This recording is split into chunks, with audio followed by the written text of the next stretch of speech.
8 o'clock in Banjul. This is the QTV Nightly News coming to you from our studios on Karaba Avenue. And I am Jul Denjai. Thanks for joining us. Here are the main news headlines. In a bid to build a national consensus on irregular migration, the Gambia's Ministry of Foreign Affairs, International Organization for Migration and Partners commenced the two-day national forum to discuss key migration issues. And the Ministry of Health, in collaboration with the World Health Organization, concluded a two-day validation forum on the National Cancer Control Strategy Plan. Soleil's Foundation, in collaboration with the Ministry of Health and Partners, held a free breast cancer screening at the Birkama District Hospital in the West Coast region.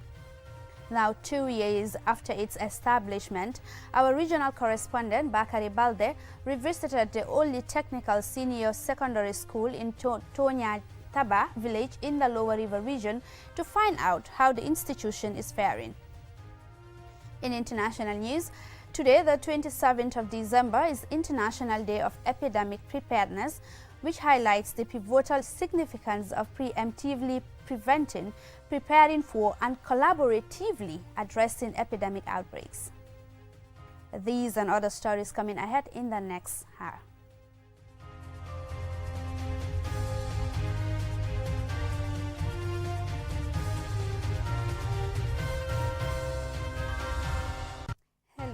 This is QTV News with me, Jul Denjai. Now, in a bid to build a national consensus on irregular migration, the Gambia's Ministry of Foreign Affairs, Tango and YMCA Gambia, in collaboration with the International Organization for Migration, is hosting a two-day high-level national forum to discuss key migration issues. Aliou Cisse attended, and this is his report. The number of Gambian lives being lost at sea due to migration is rising. The interventions in country to support youth are numerous, but are not sufficient to cater for the increasing demand for youth empowerment opportunities. The blame game of who to blame for the rise in young people daring the dangerous illegal route continues unabated. And the misunderstanding surrounding deportations and the Gambia government's role, among others, are all issues that continue to affect the fight against the menace. It is for this reason that representatives from diverse sectors of our society are gathered to seek a way forward in the migration discourse and intervention, together to seek a holistic approach as a nation and devise a national migration pathway. Yusufa Gomez, Vice Chairperson of the Association of Non-Governmental Organization Tango, and John Charles Njai of YMCA Gambia, and a representative of civil society, say irregular migration, which is mostly facilitated by smugglers, is a highly complex and major issue which needs to be prioritized. It's really getting alarm, and I think having an event like this to discuss the general issue of migration, I think, is really timely. We will today appreciate every frank opinion, expert analysis, and salient recommendations to chart a path for a national comprehensive management of migration that will be the pride of Africa. Emmanuel Mouisi, the IAM's Chief of Mission in the Gambia, and Abubakar Suleiman Jang, National Security Advisor, believe the outcomes of the meeting will clear doubts and answer the many critical yet unanswered questions. In the month of December alone, we have supported voluntary return of at least 500 migrants from Tunisia, Libya, and Niger through our Migrant Protection, Return and Reintegration Program. The surge of young people taking the perilous journey across the harsh Saharan desert and into the rough Mediterranean Sea to reach Europe has had serious implications on their communities of origin, but most importantly, at the nation at large. Despite the many lives lost, thousands of Gambian will-be migrants continue to risk their lives by taking dangerous land and sea migration routes. Dr. Mamadou Tangara, the Gambia's Minister for Foreign Affairs, International Cooperation and Gambians Abroad, said there is now the need more than ever before to engage all stakeholders in migration management. He denied that the government has received money to facilitate any deportation. While recognizing the positive contribution of migration, we must emphasize that no economic gain is worth the loss of a single life. Every life lost is one too many. As we embark on this crucial journey, we extend our deepest condolences to the bereaved families who have lost loved ones through this dangerous journey. The recent deaths of youth, mostly from the same community, have increased calls for urgent action. Participants are separated into thematic working groups on border management, employment, youth, skill advocacy training, and migration from the context of religion and tradition. On Thursday, they will report to the plenary the outcomes of their respective group deliberation. Reporting for QTV News, I am Aliou Cisse. Now, the Ministry of Health, in collaboration with the World Health Organization on Friday, concluded a two-day validation forum on the National Cancer Control Strategy Plan. Lena Igwenyiba has the story. Armed with the statistics, the validation of the National Cancer Control Strategy with stakeholders aims to reduce cancer incidences, mortality, and societal impact through comprehensive plans covering prevention, early detection, diagnosis, treatment, and supportive care. Dr. Desta Turine, the World Health Organization representative, shares the disease's statistics and causes, emphasizing ongoing support. Cancer is the leading cause of death worldwide, accounting for nearly 10 million deaths in 2020. That's like 27,000 people dying every day. About 1/3 of the deaths among the from cancer are due to tobacco use, high body mass index, which is an indicator of too much weight for the height, alcohol consumption, low fruits and vegetable intake, and lack of physical activity. I have no doubt that this document is up to the standard and addresses all the issues that we want to deal with. Honorable Minister, I assure you, WHO will continue its support for this process to go through up to the end. Keba S. Bojang, head of the National Cancer Control Program, outlines the challenges faced in combating cancer in the country.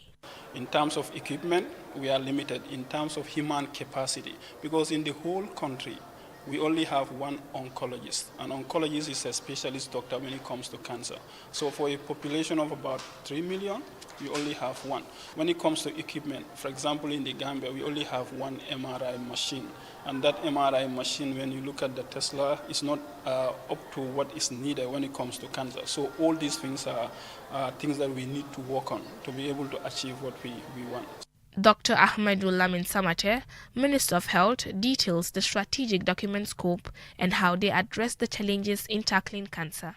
The development of this national cancer strategy is a testament to our commitment to providing accessible, affordable, high-quality healthcare to the people of this country.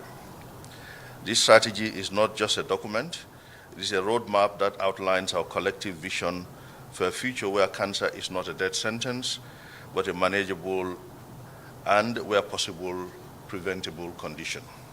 It is grounded in evidence-based practices and guided by the principles of equity and inclusivity.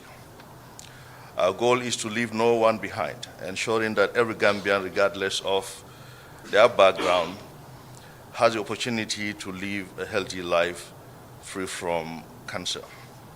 The strategic document's targets aim to minimize the need for Gambians to seek cancer treatment abroad and to cater to the local needs of cancer patients. Reporting for QTV News, I am Lena Igwenyiba. Still on cancer, Solis Foundation, in collaboration with the Ministry of Health and partners, held a free breast cancer screening on Saturday at the Brikama District Hospital in the West Coast region. Lamin AF Dabo tells us more. The partners wish to create awareness and provide support to overcome the barriers of delayed diagnosis, which is a crucial intervention towards reducing the burden and incidences of breast cancer.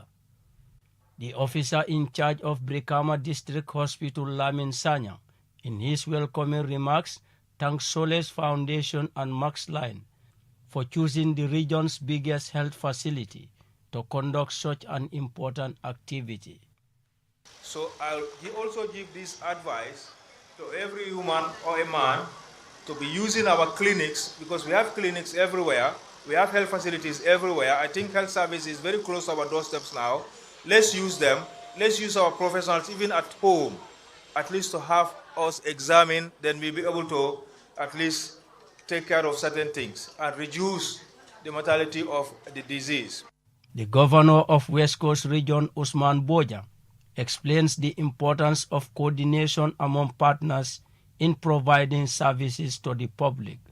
We have NGOs practicing in our region who don't even come to the NGO Affairs Office in the West Coast region. Everything is centralized. We have a region to manage. The chairman is here as a witness. We need to be in constant contact with your activities in the region so that we can give you our helping hand as much as possible. Rosmendi Jallo, the representative of the Regional Health Directorate, emphasizes the significance of frequent self-breast examination by women. Self-examination is key, and every woman should be able to do it at home. You need to know how to examine your breast by moving your hand right down and below to see whether there is a lump or there is any engorgement or there is tenderness. If in case that arises or you have seen those type of deviation from normal, you need to seek health care.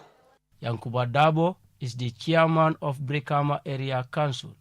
Early detection is very, very important. And we commend Solace Foundation for coming up with this idea to try and help people in screening them in order to make that early detection. Yankuba Jallo, the managing director of Max Line, expresses delight at partnering with Solace Foundation to make the event a success. Our company, Mask, is deeply committed to supporting this noble drive. We firmly believe that no woman should be denied access to vital health care services, regardless of her financial status. Muna Silame, the program coordinator of Solace Foundation, delivered the vote of thanks. Breast cancer is the second most diagnosed cancer in females in the Gambia and can affect 1 out of every 8 women. Organizing frequent breast cancer screenings can significantly help combat the disease. Reporting for QTV News, I am Lamin Alaifandin Dabo. That report by Lamin AF Dabo will take us to a short commercial break. When we return, we have national as well as international news stories for you. Do stay tuned. For all your electronic cooking utensil needs, worry no more. Deka Killer Jongoma Kitchen is the solution. Deka Killer brings modern, efficient and affordable cooking materials such as gas cookers, heaters, coffee machines, fridges, ceiling and stand fans, among other valuable home and restaurant materials.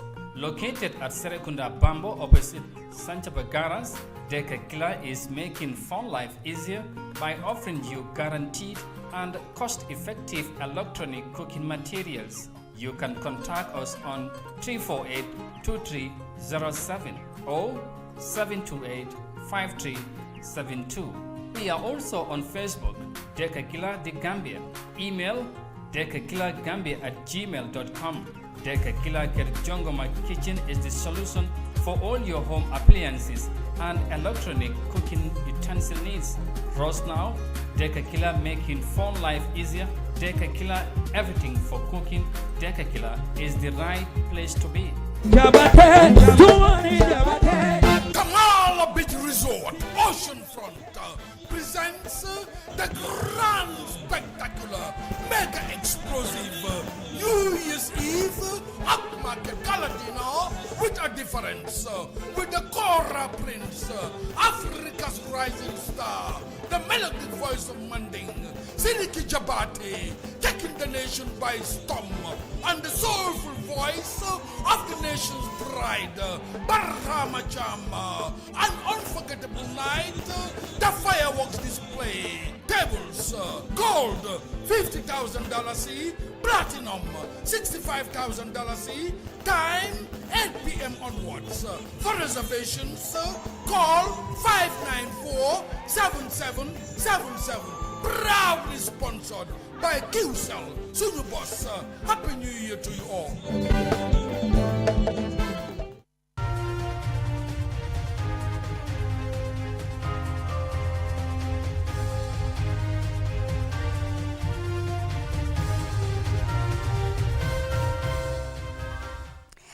Welcome back. If you are just tuning in, this is QTV News, and now to the rest of our stories.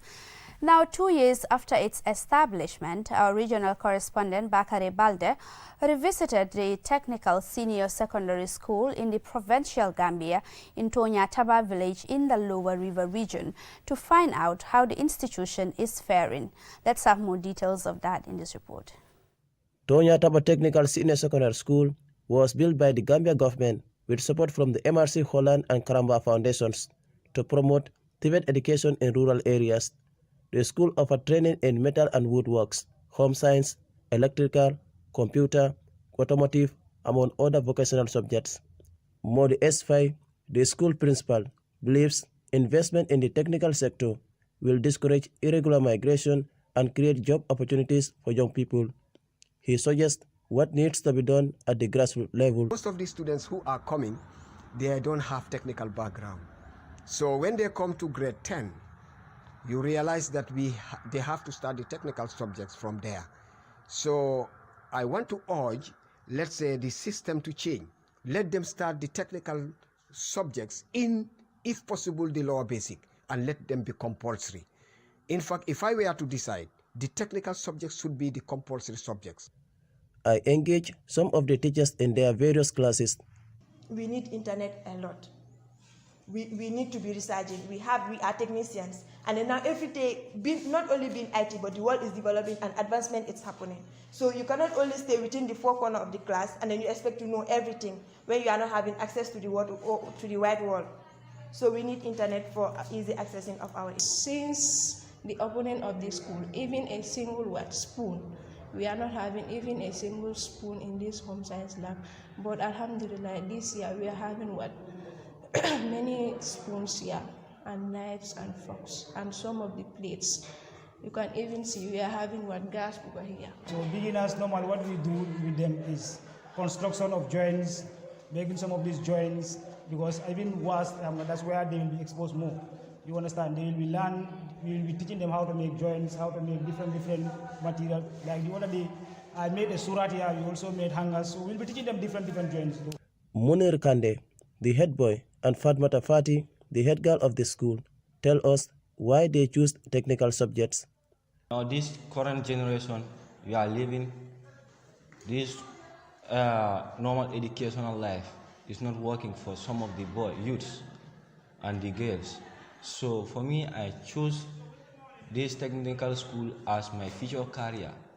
As we all can see here, now electricity, nobody can live in a house without electricity. Those think that being a technical student is not good. I think they don't know the value of being a technical student. You can be a technical student when you graduate from school. You can have two jobs. For example, I want to be a doctor. Now I can be a doctor while having my other workshop around. So I will be having two salaries while you'll be having one. So even that, only that is a major thing to do. Technical and vocational education and training, TVET, can help fill the skills gap in the job market, lead to a wide range of career opportunities, facilitate lifelong learning and career development. Many students we spoke to are hoping to proceed to higher vocational institutions and to establish their own businesses after they qualify. Bakari Balde, QTV News. Now, 2 new vehicles were presented to the National Disaster Management Agency and the National Social Protection Secretariat by the World Food Programme on Thursday.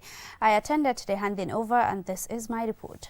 The vehicles are to ease mobility challenges for the 2 institutions to help them in their operations.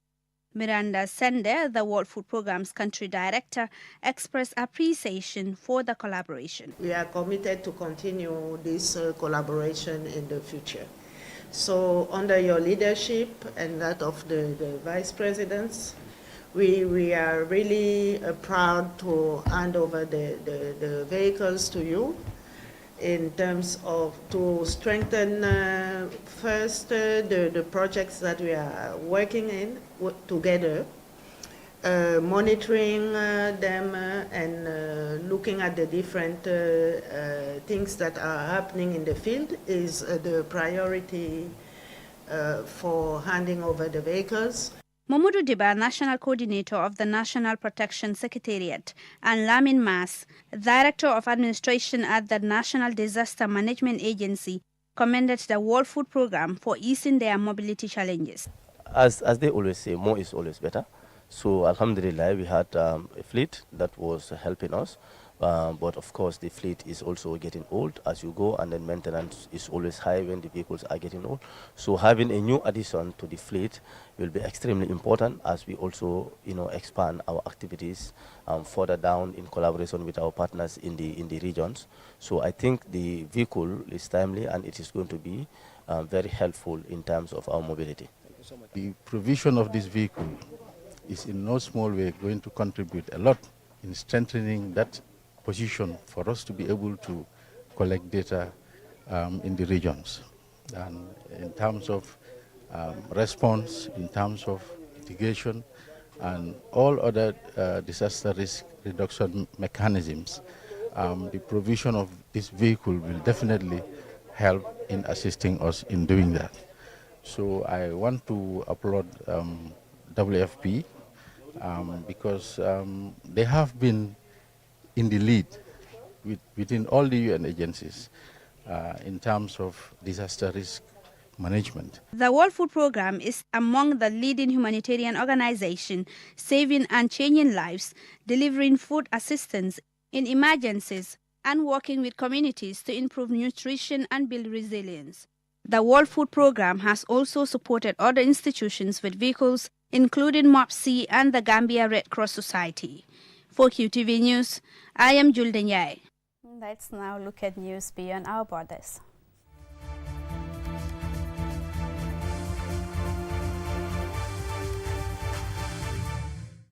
The International Day of Epidemic Preparedness, observed annually on the 27th of December, serves as a crucial platform to champion educational initiatives aligning with each country's healthcare needs.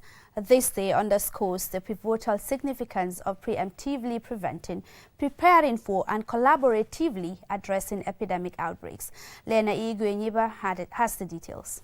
The emergence of the COVID-19 pandemic underscored the necessity for communities worldwide to establish robust systems capable of effectively managing epidemics and working towards averting future outbreaks. Global health crises pose threats of overwhelming healthcare systems, disrupting supply chains, and causing disproportionate harm to livelihoods, particularly impacting women, children, and economies of vulnerable nations. Without international attention, future epidemics could surpass previous outbreaks in severity.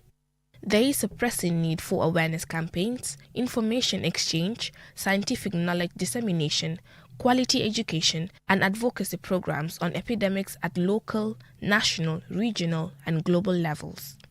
In the Gambia, Prevent Epidemics reports that the country is not adequately prepared for the next epidemic. Prevent Epidemics is a not-for-profit organization which partners with countries, communities, and organizations to prevent 100 million deaths from cardiovascular disease and make the world safer from epidemics. Although efforts have been seen made to enhance preparedness in the Gambia, an outbreak could lead to significant loss of lives and disrupt political and economic stability. The completion of the National Action Plan is a positive step, and ongoing efforts target improving epidemic preparedness in identified gap areas. Recognition of the crucial role of governments and stakeholders, especially women constituting the majority of health workers globally, is essential in addressing global health challenges. UN member states commit to ensuring inclusive, equal, and non-discriminatory participation with a specific focus on vulnerable populations at the highest risk of epidemic infection. Reporting for QTV News, I am Lena Igwenyiba. I'm afraid that's all we got time for, but before we leave, here is a recap of the headlines. Now, in a bid to build a national consensus on irregular migration, the Gambia's Ministry of Foreign Affairs, International Organization for Migration and partners commenced a two-day national forum to discuss key migration issues.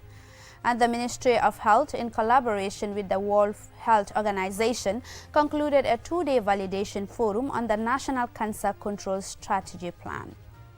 And Solace Foundation, in collaboration with the Ministry of Health and partners, held a free breast cancer screening at the Birkama District Hospital in the West Coast region. And 2 years after its establishment, our regional correspondent Bakari Balde revisited the only technical senior secondary school in Tonyataba village in the Lower River region to find out how the institution is faring. In international news, today the 27th of December is International Day of Epidemic Preparedness, which highlights the pivotal significance of preemptively preventing, preparing for and collaboratively addressing epidemic outbreaks. That's all we have for you in this edition of The Bulletin. Join us at 10 p.m. for another bulletin. Many thanks indeed for the pleasure of your company. Bye-bye.